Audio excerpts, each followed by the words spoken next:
안녕하세요. 식품기술사 손지혜입니다. 오늘 식품안전기사 식품가공 공정공학 과목에 대해서 기출문제 풀이를 진행하겠습니다. 25년도 2회 기출문제입니다. 이 과목의 특징을 잠깐 설명드리자면은 식품 가공의 기본 공정이라든지 아니면 개념을 묻는 문제가 주로 출제가 되고 있습니다. 우리 과목 특성상 간혹 이제 계산 문제가 회당 2문제 정도씩 출제가 되고 있는데 이 계산 문제 같은 경우에는 너무 어렵게 지레 겁먹지 마시고 저랑 같이 공식이라든지 그리고 같이 풀이를 과정하시면은 자신감 생기실 수 있을 것 같습니다. 그럼 지금부터 25년 2회 기출문제를 풀이를 진행하도록 하겠습니다. 첫 번째 문제는 달걀의 신선도 검사 방법에 대한 문제가 나왔습니다. 신선도 검사 방법이 아닌 것은 보시면은 4번에 TBA 값 측정이 이제 신선도랑 관련이 없는 방법이고요. 보시면은 남백의 높이를 측정한다든지 난황의 비중, 그 다음에 허우 유닛이라고 하는 여기는 보면은 달걀의 신선도를 수치로 표현한 국제 표준 지표입니다.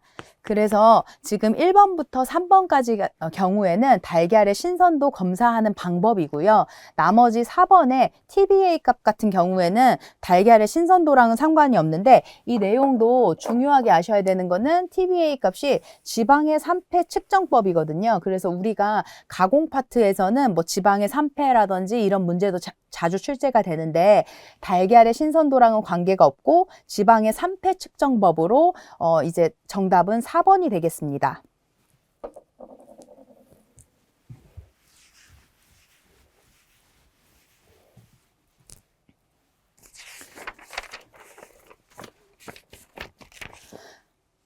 지방의 산패 중요하다고 했는데 바로 두 번째 문제에서 또 지방 산패 문제가 나오고 있습니다.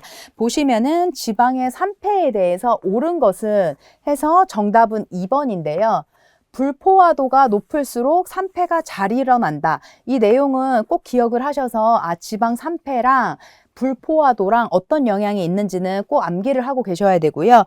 지방 산패 같은 개념은 지금 자주 출제가 되는 내용이어서 나머지 산소 결핍 시 촉진된다라든지 이런 틀린 내용들도 한 번씩 읽어보시고 보면은 불포화도가 높을수록 자동 산화에 의해서 산패가 쉽게 진행이 된다라는 내용이 있습니다. 금속이온은 산패를 촉진을 하고 낮은 온도에서는 산패가 억제된다. 이 내용까지 보셔서 지금 옳은 거라고 2번만 보지 마시고요. 틀린 것들도 왜 틀렸는지라든지 이 해설 내용들 충분히 보셔서 지방의 산패에 대해서 좀 한번 정리를 해두시면 좋겠습니다.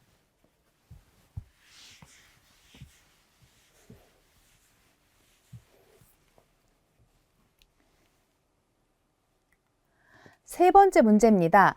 강력분, 중력분, 박력분 관련돼서 어디에 적용을 하는지 이 문제도 꼭 세 가지를 외워두신 다음에 자주 문제가 출제가 되는데요.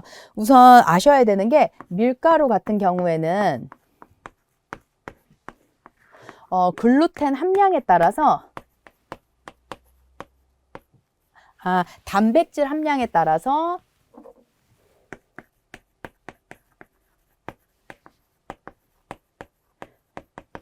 그 다음에 중요한 게 글루텐 형성 정도가 다릅니다. 밀가루가 이제 단백질 함량에 따라서 이제 달라지는데요. 그럼 우리가 알아두셔야 되는 강력분, 중력분, 박력분에 대해서 한번 정리를 해보겠습니다. 강력분 첫 번째, 두 번째로 중력분,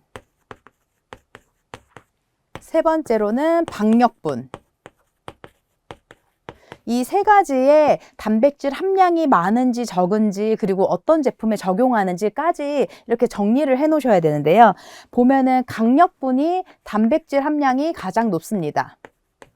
가장 높고요. 그리고 박력분은 단백질이 가장 낮습니다. 그러면 여기는 이제 중간이 되겠고요.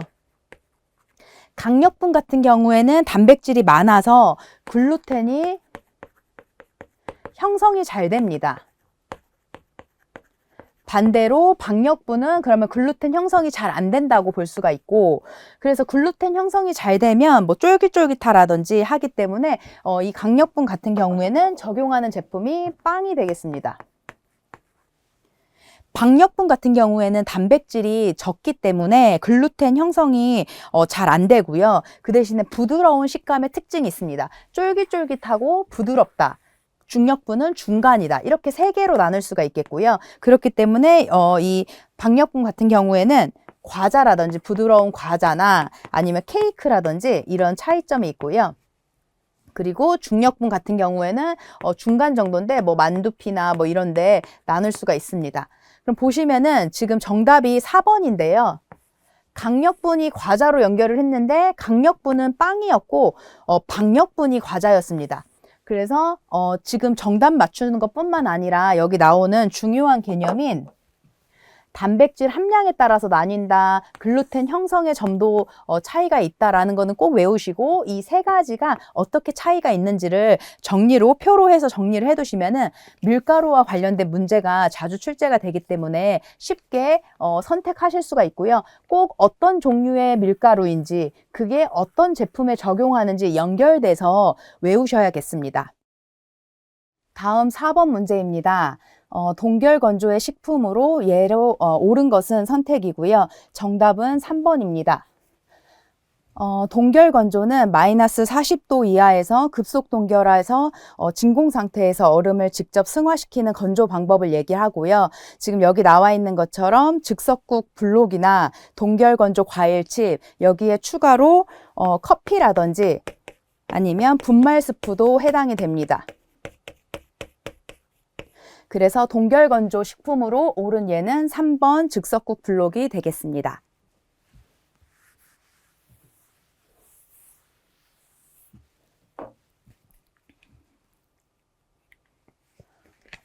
다음 5번을 보도록 하겠습니다. 5번은 이제 백미, 현미랑 관련된 문제인데요. 도정도 정백률에 대해서 설명으로 옳은 것은 정답은 2번입니다. 배유만 남을수록 정백률이 높다. 이제 쌀의 구조를 보면은 이쪽에 배아가 있고요. 나머지 부분이 배유가 있습니다. 쌀룬 같은 경우에는 이제 단백질이 많이 있고요. 이제 쌀룬의 단백질, 그 다음에 배유 부분에는 이제 전분질이 있습니다. 정답 해설을 보시면은 도정을 해서 이제 배알을 제거하고 배유를 많이 남길수록 정백률, 백미화가 높아집니다. 그래서 정백률은 뭐 나머지 내용에 있는 것처럼 단백질 함량이나 제분 수율이랑은 다른 개념입니다. 그래서 정답은 2번이 되겠습니다.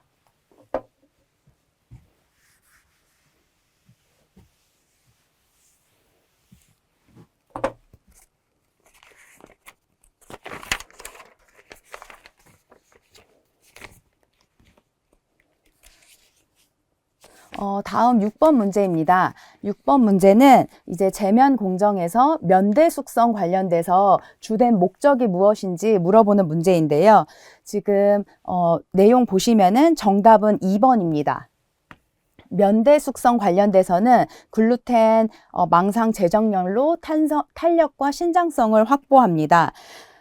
지금 나머지 내용들도 보시면은 뭐 호화를 촉진을 한다는 건 낮은 온도이기 때문에 숙성이랑 관련 없고요. 그리고 뭐 가수분해 같은 경우에도 숙성의 목적은 아닙니다. 그리고 4번에 있는 것도 건조랑 관련된 사항이어서 제면 공정에서 면대 숙성 같은 경우에는 해설에 있는 것처럼 제면 과정에서 이제 중요한 품질 지표 중에 하나인데 숙성으로 글리아딘, 글루테닌 상호작용에 의해서 안정화돼서 품질이 좋아집니다. 그래서 지금 정답은 2번이 되겠습니다.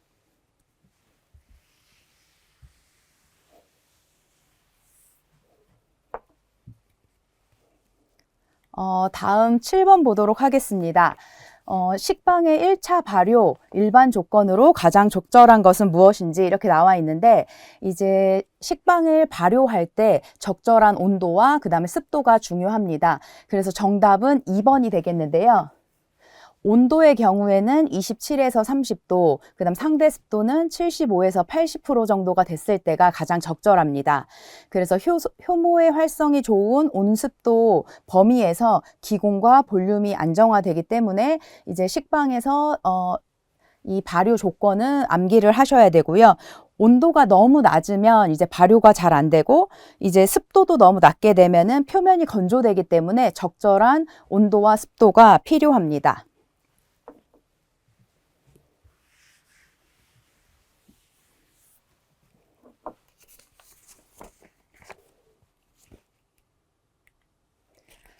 어, 8번 보도록 하겠습니다. 우유의 균질화의 주된 목적이 무엇인지 이렇게 문제가 나왔는데요. 정답은 2번으로 크림층 생성을 억제해서 유지방을 미세화한다는 내용이 주된 목적입니다. 그 균질화에 대해서 잠깐 설명을 드리면, 균질화는 유지방의 미세화라고 볼 수 있습니다. 그리고 우유에 있는 유지방을 미세화하고 그 다음에 크림층을 억제합니다. 그러면 결론적으로 우리가 품질의 균일화를 얻을 수 있습니다. 그래서 해설 보시면 고압 전단으로 유지방을 아주 미세하게 이제 분산시키고 분리를 방지시키는 목적이 있습니다.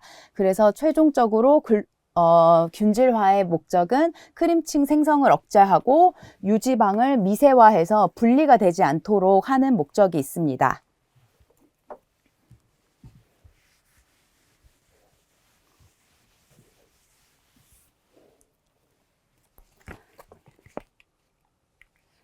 다음 9번 문제 보도록 하겠습니다.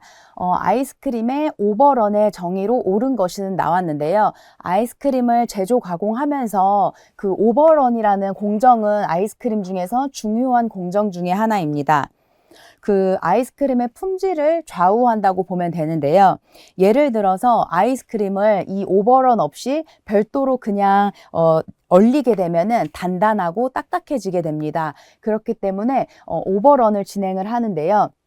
정답은 3번입니다. 오버런을 하는 목적은 혼입 공기량에 따라서 최적의 증가율을 위해서 진행을 합니다. 공기 유입으로 아이스크림의 최적이 증가하고 조직감과 그다음 용해성에 영향을 줍니다. 그렇기 때문에 오버런은 혼입된 공기에 따라서 최적 증가율을 의미합니다. 그래서 아이스크림 공정 관련돼서 오버런에 대한 정의에 대한 문제였습니다.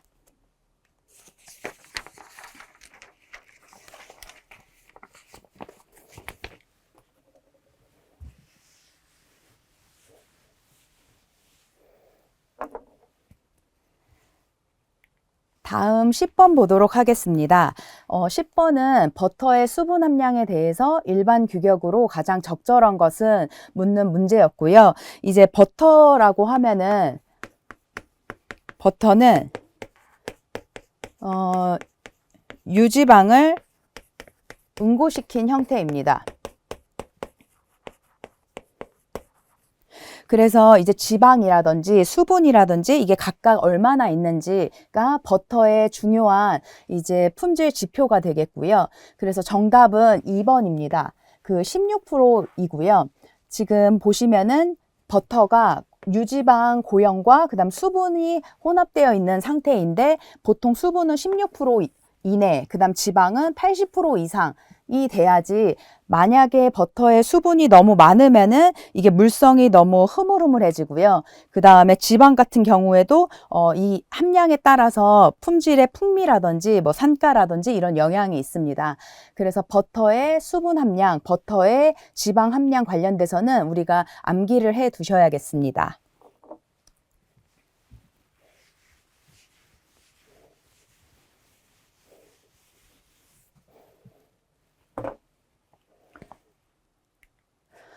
다음 11번 보도록 하겠습니다. 그 11번은 요거트 스타터의 전형적인 공생관계로 옳은 것은 해서 여기 문제에서처럼 요거트 스타터에 관련된 균주를 선택을 하는 거고요. 정답은 1번입니다. 이제 균주 관련돼서 이제 암기하셔야 되는 것들이 몇 가지 있는데 그 중에서 요거트 스타터의 1번은 지금 스트랩토코커스 서모필러스와 그 다음에 이 균이 자주 나오는데요. 여기 보시면은 락토바실러스 불가리쿠스 요거트 관련돼서 이 균주가 많이 나오기 때문에 알아두시면 좋고, 이제 두 균주는 두 가지가 산과 향미 형성에 서로 상호 보완 작용을 합니다. 그래서 이제 각각의 균주들 중에서 1번에 있는 이 요거트 스타터랑 관련된 두 가지의 균주를 외우셔야겠습니다.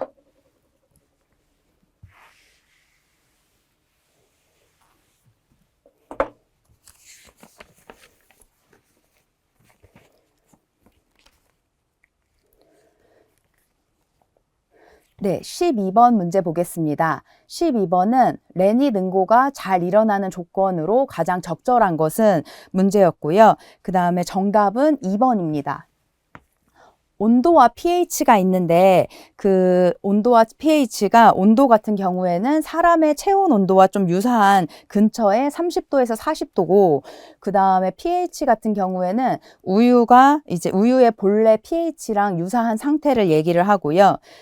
그 치즈 만들 때 우유가 몽글몽글해지는 덩어리지는 게 있는데 그런 것들을 레닛 응고라고 얘기를 합니다. 그래서 카제인 미세 안정성이 낮아지는 온도랑 pH 범위에서 응고가 원활히 일어납니다. 그래서 이때 가장 적절한 온도는 30에서 40도, 그 다음 pH는 6.4에서 6.7을 알고 계셔야겠습니다.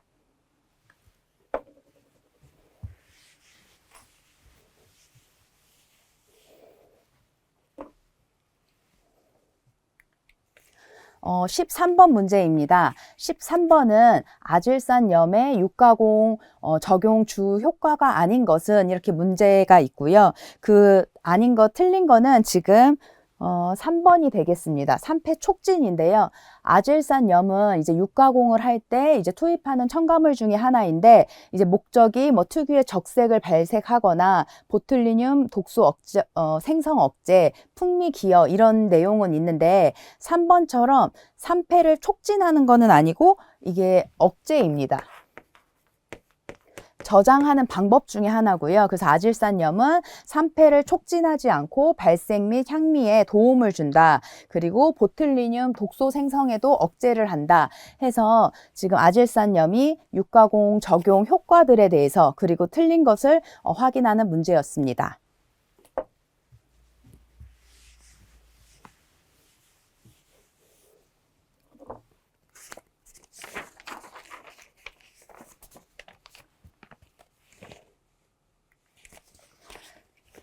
14번 채소의 블렌칭의 주 목적은 이라는 문제였고요. 정답은 주요 목적은 2번에 효소 불활성화로 품질 변화를 억제하는 게 채소 블렌칭의 주 목적입니다. 그래서 채소를 블렌칭 하게 되면은 효소가 비활성화가 됩니다. 그렇기 때문에 색이랑 향, 영양소를 보존할 수가 있고요. 그래서 뭐 예를 들어서 우리가 야채를 뭐 시금치를 데친다 뭐 이렇게 하게 되면은 거기에 있는 효소를 비활성화해서 시금치에 있는 초록색이나 향이나 영양 성분을 보존하는 데 역할이 있습니다. 나머지 뭐 수분을 제거한다, 전분의 호화, 그다음 미생물의 완전 멸균은 다 관련이 없는 사항이고요. 블렌칭 같은 경우에는 짧은 시간에 데쳐내는 거기 때문에 완전 멸균이랑도 관계가 없습니다.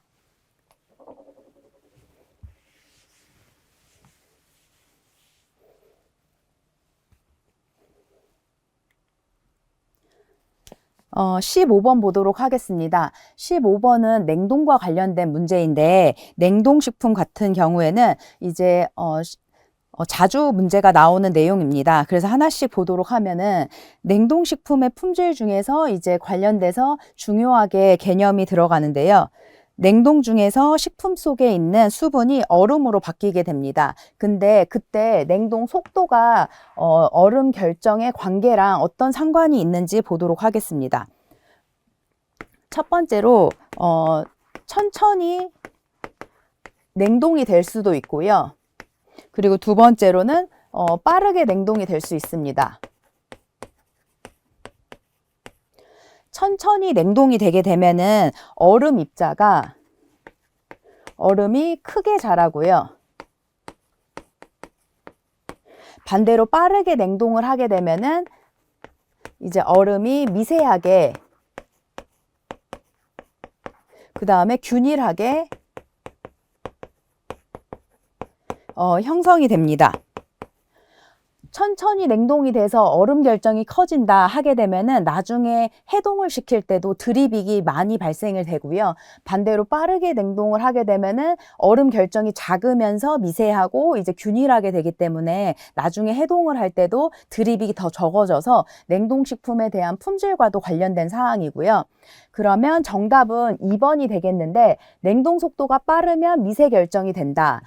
그래서 급속 동결 같은 경우에는 세포 내에 미세 결정이 형성이 돼서 조직 손상에 최대한 감소가 되고요. 그다음 해동을 할 때도 드리백, 육즙 손실이 감소된다. 그래서 냉동식품 같은 경우에는 냉동했을 때의 품질, 그 다음에 해동했을 때의 제품 품질을 고려를 해야 되는데 이 냉동이 빨리 되면 미세 결정이어서 품질에도 더 좋다라고 정리를 하시면 되고 이제 급속 동결이냐 완만 동결이냐에 따라서 이 두 가지에 대한 얼음 결정의 크기 그 다음에 드리백이 많은지 적은지는 좀 중요한 내용이기 때문에 꼭 정리를 해 놓으시면 되겠습니다.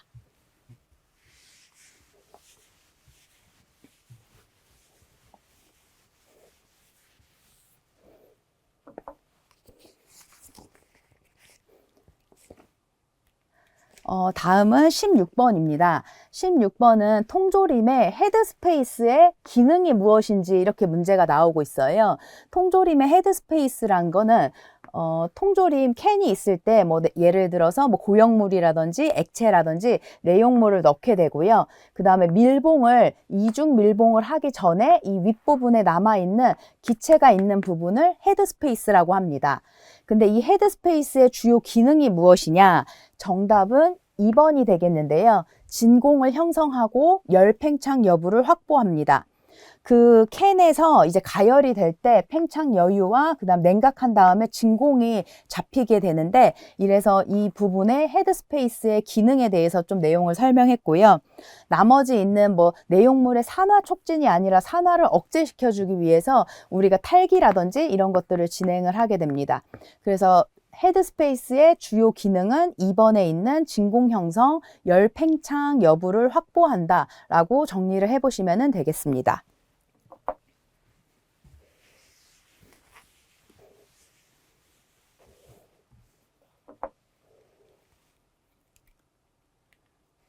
어, 17번 다효 증발의 장점으로 옳은 것은 이렇게 문제가 나왔는데요.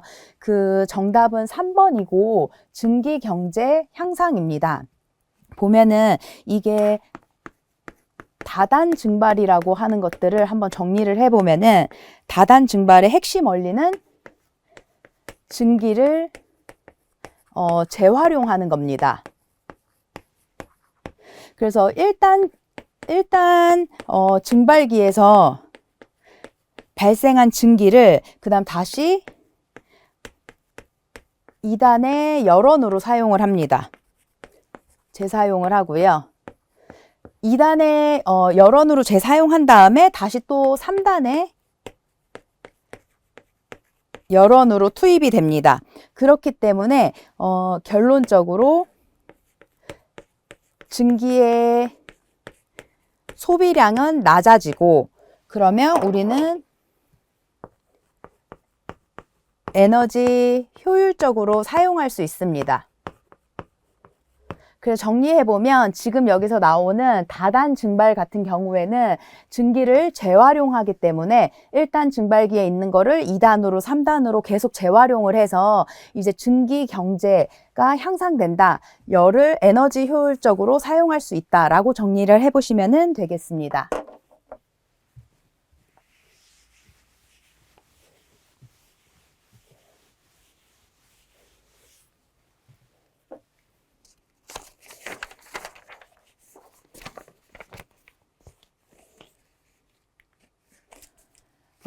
18번에 18번 보도록 하겠습니다. 건조 곡선에서 임계 수분 함량의 정의에 대해서 문제가 나왔고요. 이제 우리 가공 파트 같은 경우에는 뭐 건조, 냉동 이런 여러 가지 가공법들이 중요하고 그것 중에 건조 곡선도 또 중요합니다. 거기에 나오는 용어 중에서 임계 수분 함량에 대해서 한번 설명을 드릴 건데요. 보면은 쉽게 설명을 드려서 예를 들어서 당근이 있다.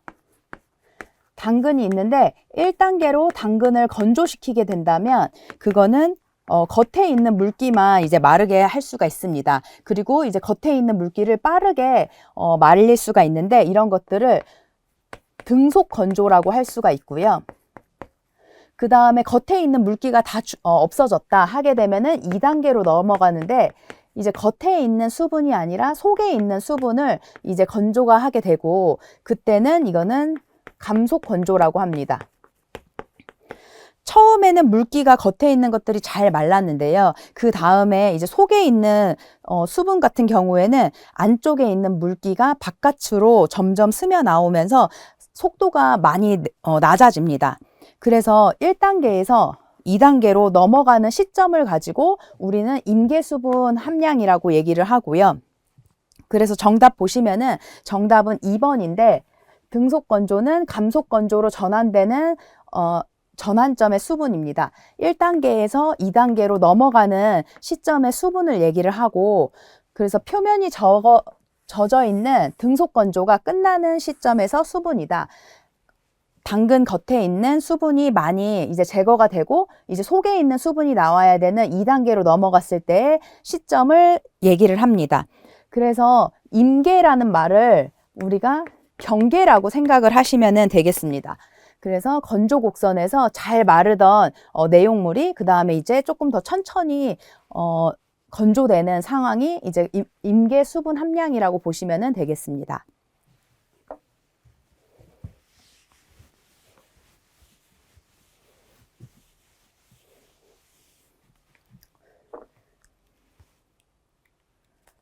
19번 MAP 포장에서 가스 치환 포장이라고 하는데 그때 CO2의 주된 역할은 이라는 문제가 나왔고요. 우리 가공 파트에서 식품의 포장과 관련된 문제들도 많이 나오고 있어서 중요한 문제라고 볼 수가 있습니다. 정답은 2번인데요. 미생물의 증식을 억제한다고 이렇게 보고 좀 쉽게 설명을 드리기 위해서 우리가 CO2 한번 생각을 해보시면은 이산화탄소는 뭐 예를 들어서 뭐 콜라라든지 사이다라든지 탄산수를 생각을 할 수가 있습니다. 이 이산화탄소 같은 경우에 물에 녹아 있으면은 이제 물에 녹아 있는 상태였다가 예를 들어서 뭐 콜라나 탄산수를 병을 열었다 하게 되면은 물에 녹아 있던 이산화탄소가 빠져나오면서 이런 탄산을 볼 수가 있는데요. 그러면 이산화탄소가 물에 녹아 있으면은 약한 산성이 됩니다. 그러면은 약한 산성이 된다라는 뜻은 pH가 낮아진다는 걸 뜻하고요.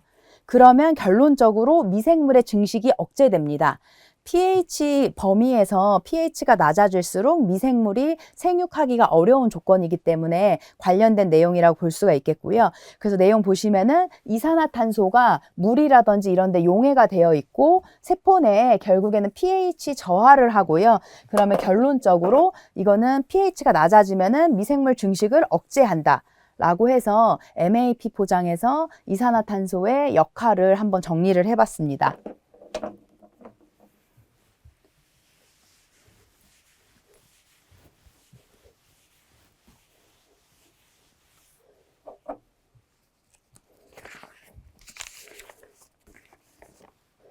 마지막으로 20번 문제 보도록 하겠습니다.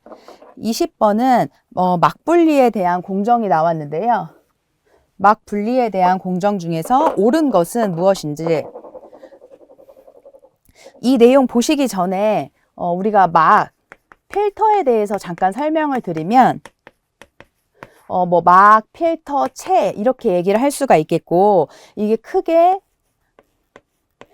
마이크로 필터, 울트라 필터, 그 다음에 나노 필터, 그 다음 우리가 뭐 아로수 할 때 얘기하는 이 크게 네 가지로 이렇게 볼 수가 있겠고요. 이게 마이크로, 울트라, 나노 이렇게 점점 내려가면서 크기가 작아집니다. 근데 이제 아로 같은 경우에는 우리가 초미세라고 그래서 할 수가 있고요. 초미세고 이거는 지금 바닷물을 담수화.